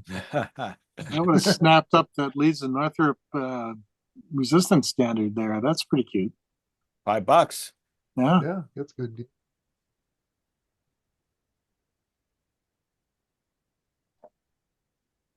Oh, look at some good stuff. Silver to at least a couple of silver tones. Yeah. And What's this in the middle here? This That's the Westinghouse dual I think speaker. it's Dual speaker, yeah. it's pretty cool. I And had one of Mitchell. those. I had one of those boring silver tones on the top. It wasn't that great a radio, but it was like some kind of $5 radio or something when I picked it up. yeah. Oh, this must It's be just, yeah, it's the same table. It's got Yeah. that weird radio on the Yeah. side. that's Yeah. just odd. The whole thing's Same just very vendor, odd. same vendor had the Zenith racetrack. Yeah. Yep. He had quite a few tables full. Oh, here's a close-up of the Zenith TO. And what else we got there? Venetia. Cuba. Oh, it's a Cuba. Wow, that's pretty neat. That's actually, oh geez, I should have been my proxy, Greg. The only reason Cuba is a German radio, and they were famous for the famous Cuba Comet, with the big console that looked right out of the Jetsons. Yes. So seeing a Cuba like I didn't think Kuba lasted as long as they did, but they obviously lasted long enough to reach the mid 60s and put out, a multi-band. But it's just cool to see Kuba because I thought they were kind of toast by the early 60s, but I guess they kind of hung in there a bit longer. And this looks to be in pretty good shape, this set. I wouldn't mind having that. Used to call the Venetia. We're gonna have to live stream our meets and go around with a camera and have them on Yeah. Zoom like this. Yeah, You gotta give, grab that for me. yeah, exactly. Yeah, grab that for me. Especially if it's $5. $5, yeah. But I don't know what, because Kuba is such a obscure name, and for most people, this looks all complete though. I'm kind of like a little semi-jealous. It's actually pretty cool. Like, I guess because Kuba was pretty cool. Pretty cool. I can tell you from experience though, that vendor would not have sold that for $5. He had some pretty No, good I'm sure prices. there's at least another zero after it minimally. Even at $50, if it works well, that's still not unreasonable. But then a lot of these things start climbing quickly enough. But it's cool though. We got a Zenith down there below. Is that like a little push button thing? Yeah. Different.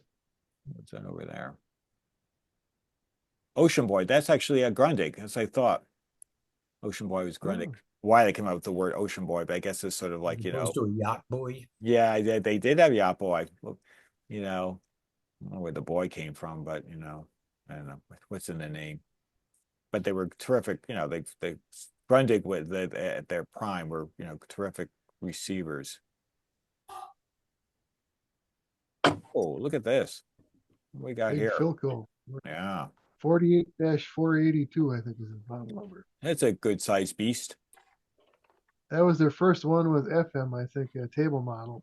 It's I was gonna basically say, it looks Oh, like yeah. same There thing it was is. in the console, I gotta believe. Yeah, it looks like it could. Yes. Oh, yeah, you're right. There it it was a is. huge Full beast. spectrum. Look at those push buttons too. 1, 3, 6, 9, like 10 push buttons, presets. Well, one of them was for off and on, then there was one for each Oh. band. So there's only about 5 preset push buttons, I think. Oh, okay.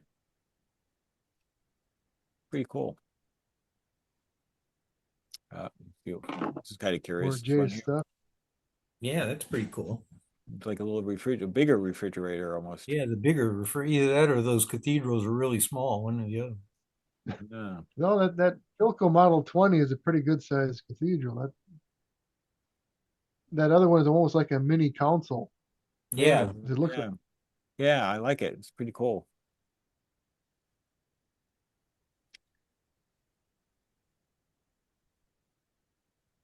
There we go. Emerson, a couple Emersons.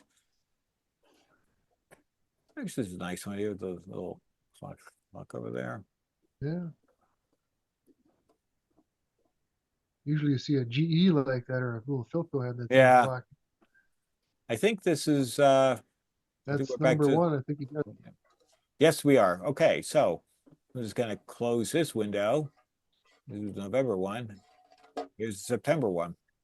We can spend a little bit of time looking at that because That let's I go believe back- was a Delco.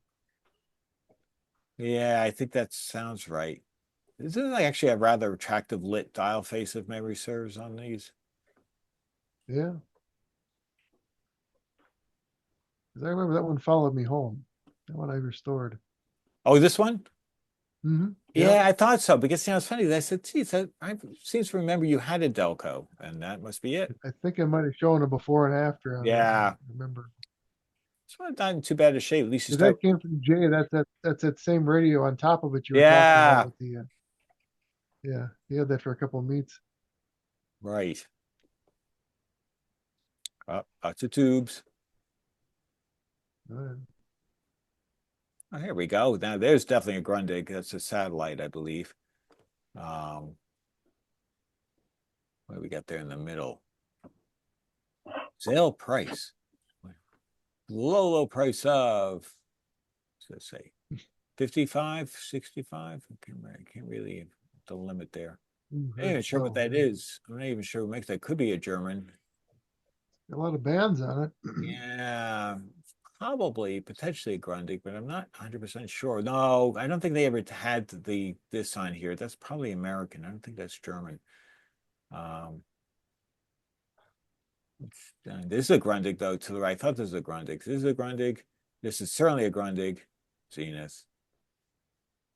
That's a weird looking one. Almore, as what's it say? Amore? Imore? Never seen one before. This is a curious one looking one. That's different. Yeah, he's got a variety of multi-bands. Pretty cool. But this one here, the satellites are pretty nice. They're tube tester underneath. Oh yeah. Yep. And this looks like a Sony Walkman. Is that a Sony Walkman? No, it may not be Sony. No, it's not. No, it's just a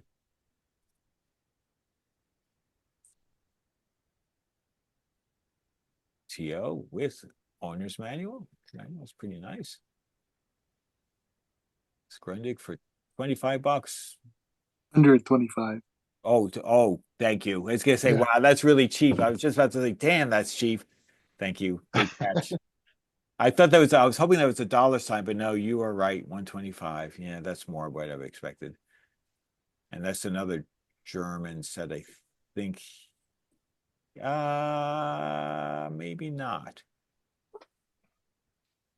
Maybe it's hard to say. I'd have to see another close-up, another photo. Looks Norelco-ish, maybe. Yeah, it could be. Oh, that one I actually brought home. That was an airline movie dial. Yes, that's such a cool. Is that the one? Is that the one you took the little film, the little video of? I did, yeah. That's the one. That's how it terrific. looked when I got it. That is so cool. Wow, you did a great job. Well, you always do, but you did a really good job on this. The worst part on it was the grill work, because so much it was busted out. Oh yeah. But that's a keeper. You kept that one, is that right? That one I kept. Yeah, I had a different movie dial that I sold and kept this one. They're a big radio. They take up a considerable shelf space. Yeah, I bet they would. You just sit them on top of a console. That's another one.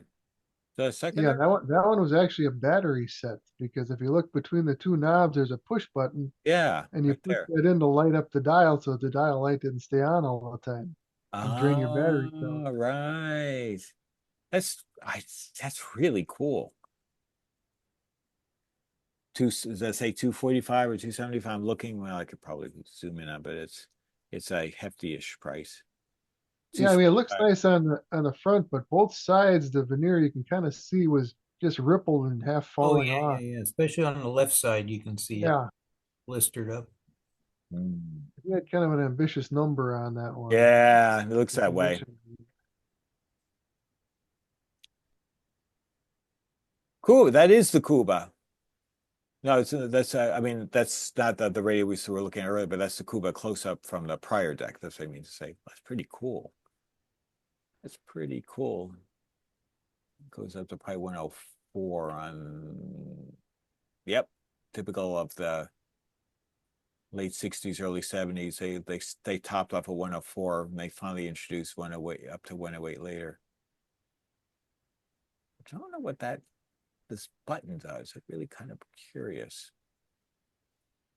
That's pretty cool. I like it. Doesn't say a price. It's possible that could be the same one as the other meat. Yeah, because a lot of times you'll see the same things in several different meats. Oh yeah, same applies for us. Plus, Kuba is not a name people are, running together. If they are, they want the Comet. It's always going to cost them dearly. That'll be if it's a really nice shape, that's a probably 4-figure, piece. Cool. I like it. What's it say at the bottom there? Automatic. Okay. Cool. Oh, whoops. Same size. See, they found their way to a prior meet. This is earlier. They were in September and November. A $25 faceplate. Yeah. With some, well, actually, it does hold the chassis. Actually, in all fairness, Empty tubes. Well, you know, if you're looking for parts, probably. Right, yeah. So the tubes are gone and everything. Yeah. This is interesting. The Philco, Yeah, the Talk radio. American. Oh, yeah. Okay, right. And then of course there's Crosley. that's the Crosley, yeah. You see a lot of those, but you don't often see the Victory model of one with the Yeah, stars and stripes and flag on the front. right.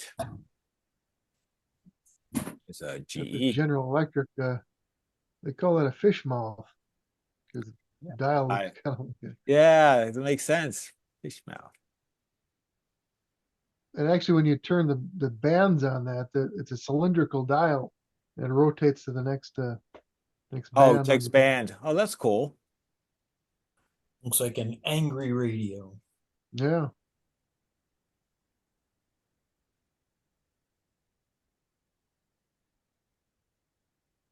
So it goes. I think that's Jay's table. He had the same one set up in September. Oh, okay. $20. Yeah, it looks like he marked them down a few times. Yeah. Bad thing is, they used to always be the backbone of the hobby, but nobody seems to gravitate towards those anymore.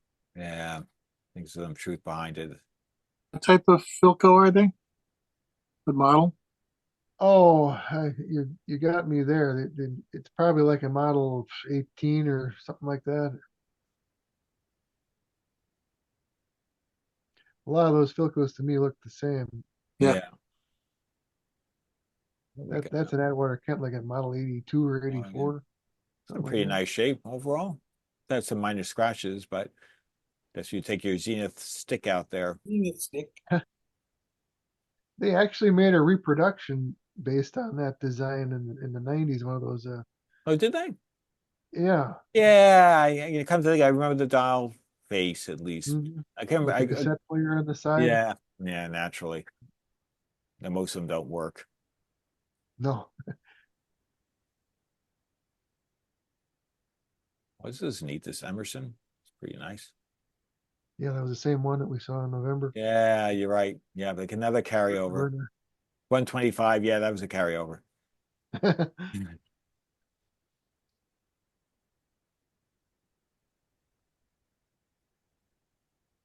Sentinel. Another Emerson. That's kind of neat, but again, I can see why they, well, a little ambitious maybe, but I don't see these very often. I have to admit, I haven't seen this Emerson before. Oh, that's different. Sentinel is kind of neat, kind of a neat scale.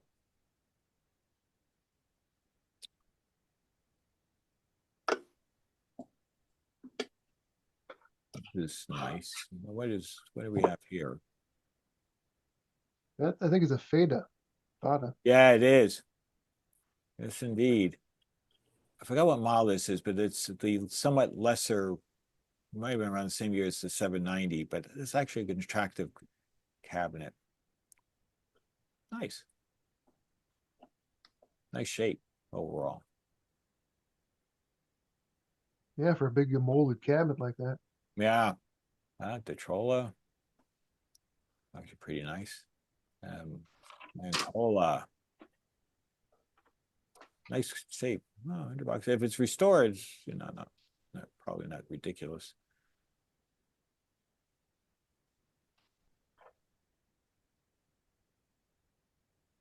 Oh, here we go. Whoop. Didn't mean to do that. Sorry about that, guys. Come on. Stop sharing nonsense. Like an Emerson FM tuner down on the lower left, but I could be wrong. Or Sherwood. Rowland Browland and Hallicrafters. And on the then, left. and then over here, what we got down at the bottom here? Sherwood. Yep. Yep, Sherwood. An That FM. one of these. Yep. And the voice of Nice, music. nice tuner. Really neat. Pretty cool.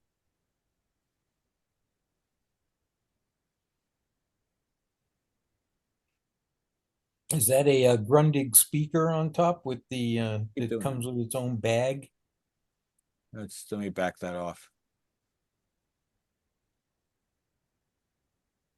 Oh, yes. Good catch. Let's see what it says on there.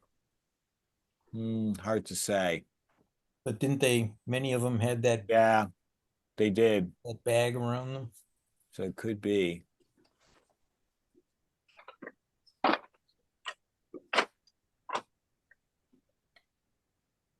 I know we got a whole bunch of stuff here. It's like maybe some UHF tuners to add to your. Yeah. set. On Got the a left bunch of side. them there, Yeah, it looks that way. yeah. And It's this a I know is novelty reproduction. yeah. Their novelty. I think these are all, novelty. Right. Yeah. All of these are. Little miniature jukeboxes. Oh, here we go. Well, there you go. this is quite nice. Let's see what they're asking. It looks like 350 or 250. 350. Well, it's a Riviera, which was a pretty nice piece. The cabinet does look terrific. And so does the grill cloth. So this could be a nicely restored radio. And so for 350, yeah, it's steep. But if it's been restored, including electronically, probably not an awful price. Because these were generally pretty good radios. You can tell it's got that. This is stereo as well, but this is early. I think this takes stereo on the input on the back. So probably had, I think this had 2 speakers on the side and the main one on the front.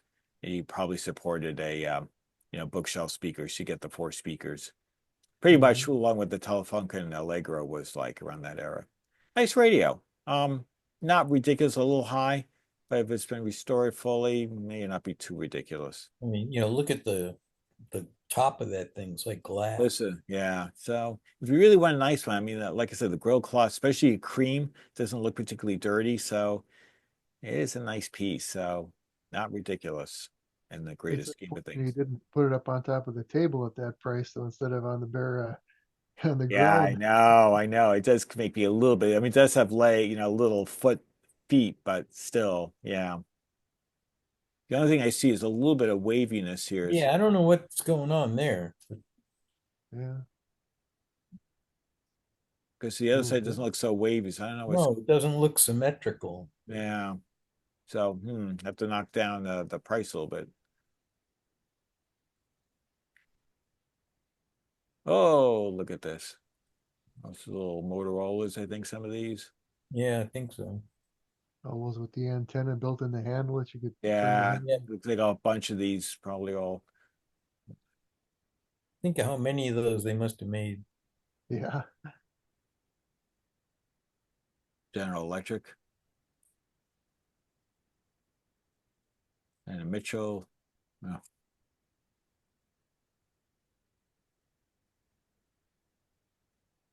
Okay. Some of these look familiar. Like that Silvertone. Silvertone there. Another Silvertone here.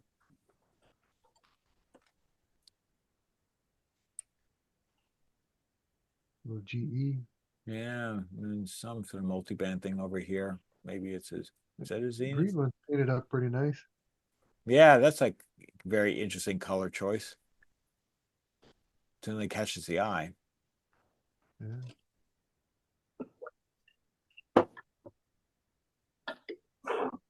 Oh, okay. Silvertone. What do we have? Oh, it was this. Yeah, this radio was at the other. The Admiral was at the other. Admiral was, yeah, that's right. I thought it was Motorola at first. It's Admiral. Emerson here, 64. Curious. Is that AM FM? It looks like it. Could be. Yep. Yeah. Oh, good stuff. Oh, here we go. An AK. Yep, that was at the November one too. Oh yeah. A lot of carryovers. Yep, that's all Jay's stuff. Oh yeah. I'm sure you get that at your meets too. You'll see a lot. Absolutely. Absolutely. Oh, yeah, there's the Philco again. Philco, yeah. There's that smaller refrigerator one or whatever it is down there, third one over. Oh yeah, those are kind of nice. Those Westinghouse refrigerators. Westinghouse. Oh yeah. yeah. Yep. Yeah,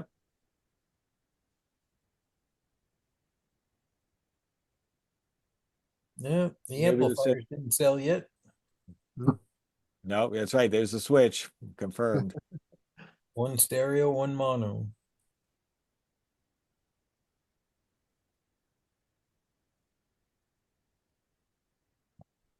There's a Coronado good view of it. Yeah. and AM FM. That's pretty neat. Hmm. Nice shape. Yeah, it's Always, different. I enjoy this era of AM FM because these are like late 40s, maybe 50. Yeah. You say color buff is like a green. No AFC though. No. No. Yeah, those early FM band was real drifty. I mean, it Yep. would you'd have to constantly be tuning on it to get back onto the station again. Yep.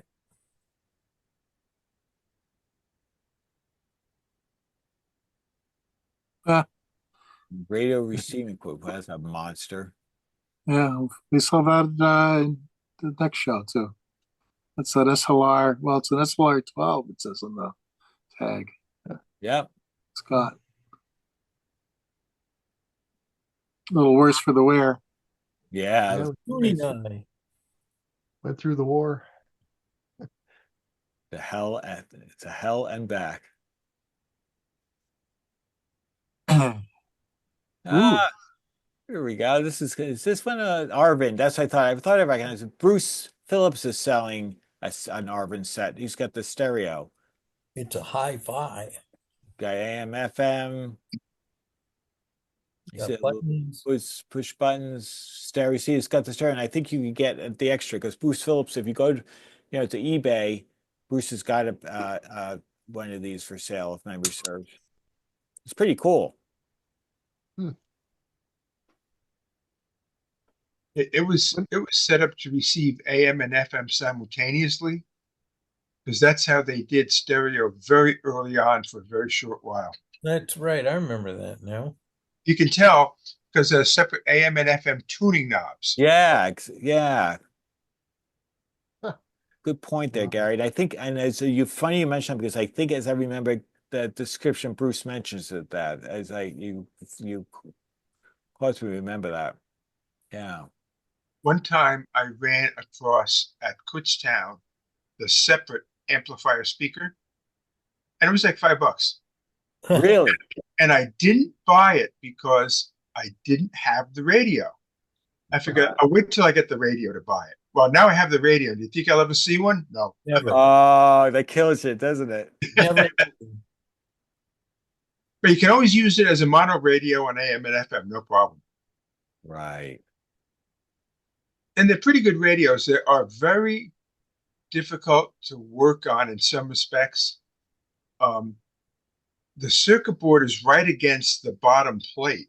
And to get at those solder connections, you got to remove the circuit board from the bottom plate. And there's so many wires going to so many things. It's such a chore. Now, if you just need to replace the filter caps and need to replace the selenium rectifier, that is not too bad at all. That's readily available. And that's all I did on the one I got. And it's played very reliably for quite a few years now. Interesting. So what year is this? Is this mid 60s, early mid 60s? 59, 60, I think. Yeah, okay. Because multiplex came out, it was, I think 61 sometime. So in 62, it started becoming available to the public, which is stereo as we know it today. Yeah. So this may even be a little earlier, maybe late 50s. Neat. Yeah. Tube shields. Huh. Like, oh no, that's a Scott. What am I saying? Scott. Looks like a Scott. Yeah. Yeah, first I'm thinking it's just a bunch of tube shields. No, that screams Scott.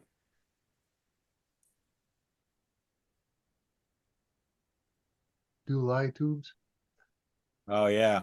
Yep, it did. Well, here we go. Here's a TO and a Telefunken Kubota. I want to say this is an 8 or a 9U. This may be an 8. Because I had one easily in this condition, actually a little nicer, and gave it to my sister as a Christmas gift. This one's in pretty good shape. It is missing the center cap here, but these occasionally can be found. They're a little bit hard to find. I guess whatever they used adhesive over time wore off, and they just would pop off, and people probably just threw them away and didn't bother gluing them back on. I happen to have a 9U that I bought all original, really nice shape. I mean, all original, really nice shape, and it missed the center caps. And I found on eBay, I found this guy who was selling. We happened to have a conversation, and he happened to, because he had some parts I wanted to buy. I bought from him. He goes, "Oh," and I said, "Hey, I'm looking for some center caps." He goes, "Oh, I have those." And he goes, "I'll just send them to you. Just send me, surprise me, send me some money." So I sent some money in the mail. I think I gave him like 10 or $20 for the pair. But yeah, he said to Govota's are terrific sounding radios. They really are. They had the classic big main speaker and then the flat panel electrostatics tweeters on each side. But I think these don't work on my 9U because they need to be rebuilt. Whereas my 7 Export, which is a bigger form factor, is actually a little taller. That sounds really good. They all work, which is like awesome. Good radio though. I always like the Kubotas. This is curious. Now I really recognize the Zenith, but what is this? Big radio phonograph the way it looks. Yeah, it looks that way. Wire recorder. I know. Nice shape. I just don't know who makes it.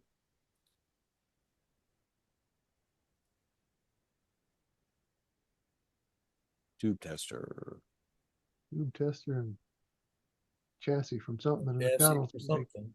Probably maybe out of a console or something. I don't know. Yeah, it looks that way. Airline. That much we know.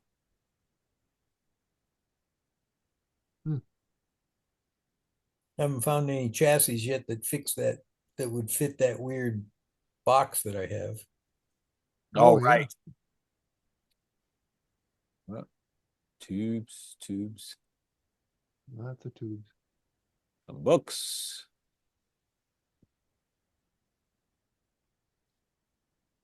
Knobs. Yeah.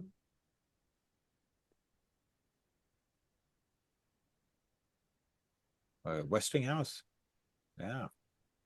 Yep. Early Westinghouse.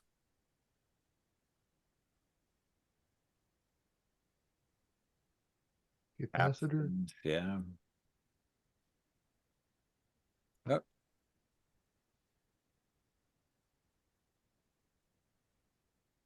A distance shot. Long distance shot, yeah. That's that same location, just the weather was decent. They had out in the parking lot instead of in the building. Okay, that sounds like a good thing.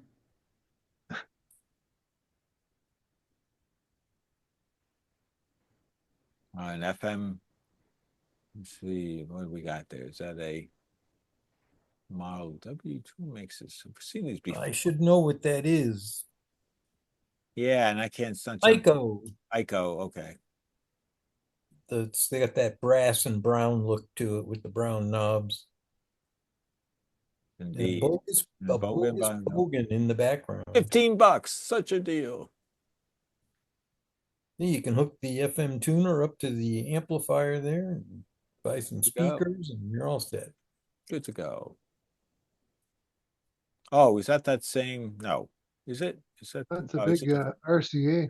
That's nice. That's big. Oof. That's huge, yeah. And I don't doubt that is heavy. Cheap if you price it by the pound. Exactly. Yeah. Masterline amplifier. That's pretty scary. Indeed. Radio types. CKP. Air King. Bureau of Ships. Must be a boat anchor. Indeed, Yeah. literally and figuratively. Literally and figuratively, yeah. Lower the radio into the sea.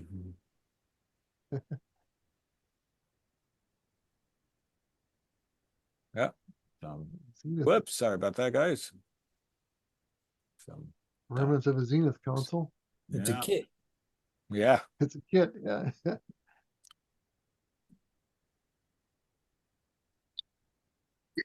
75 for or best offer. Think of the old. Is that a pilot or something? Could be. Yeah. Sure. And the Colster comes to mind. Yeah, there you go. There's a name from the past. Yeah, that may be there, Gary. You may be onto something. Probably doesn't say on the bezel.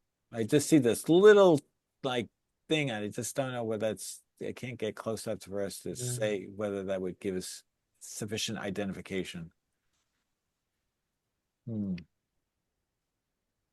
Oh, That's it. Nope. we're back to the beginning. Back to the beginning. Well, look at that.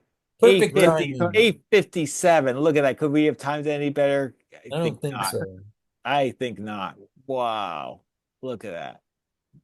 Well, that means that We got 3 minutes for Noah to show something else.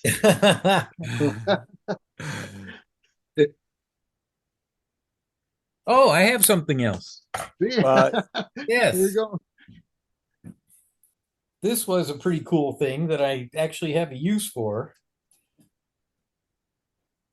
oh, let me zoom in on. Let me spotlight this. What is that, Noah? That is This lots of is- switches. Yes, this is the button up here is source 1 or source 2. So you could have 2 stereo amplifiers hooked up to the back of this, and you could play either one of those amplifiers or either one of those receivers through any one of 1, 2, 3, 4, 5, 6, 7 pairs of speakers. Wow. So if you turn it around and you look at the back, look at all those little connectors that are Wow, look at that thing. This monster. for all your lefts and your rights, and where your 2 different amplifiers hook up and all your speakers hook up. Well, those resistors on the back for? Yep, I have no idea. Probably in case you make a switch to something that maybe isn't connected. They're like It might be just dummy loads for the amplifier that doesn't have a speaker on it. So, you Yeah, know, they're- if it's a transistor one, the older ones they didn't have a right load, they would blow the output. Yeah, because Yeah, Isaiah seems to be saying the same thing They're- there, Rob. they're- Oh, I didn't hear him. Sorry. Yeah. 50 watt 8 ohm 8-ohm resistors. 50 watt. Wow. That's what it says on them. Pretty neat. So see, you managed, Noah, to fill in our very last minutes. Yeah. And I bet you that we'll eventually strong arm you into walking around and poking around in your Yeah, stuff. we'll definitely get there for one of those. And we'll burn an entire meeting easily by poking around. What's in those shelves? Let's go look under. Oh, look under the bed. Oh, look at All this. kinds of stuff everywhere. I know. We it's could very- spend an entire meeting just watching his dashboard.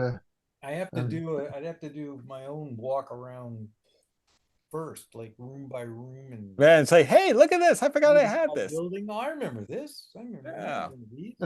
Yeah, see, look at that. It's a walkthrough. It's a Here, how about mental this? walk. But you asked for a half a cup of coffee.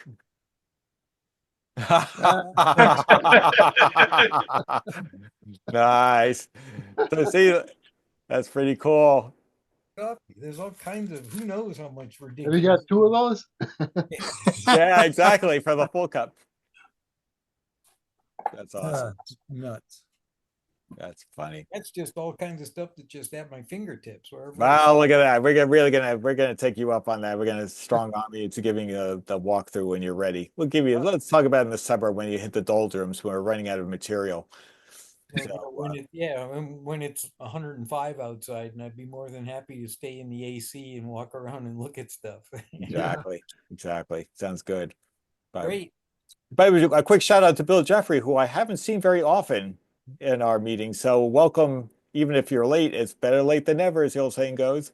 I keep forgetting about the time change between Eastern time and Arizona time. Right.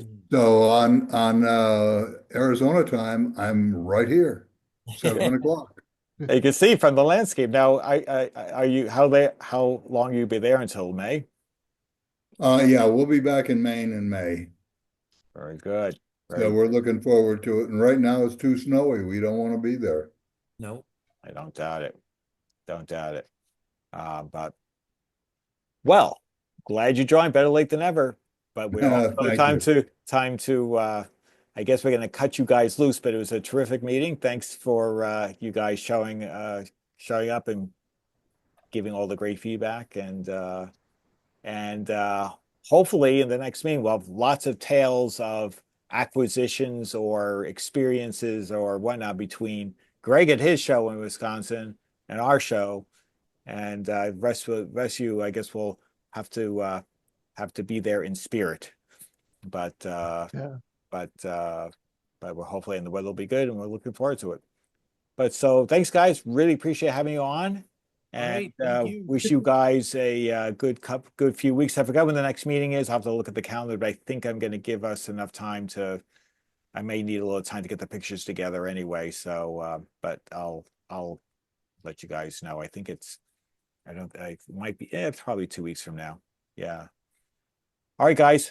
Take care of yourselves. Stay warm, stay dry, or stay cool in your case, Bill. And Yeah, you bet. And we'll see you around. Bye. Bye, guys. Good night. Bye.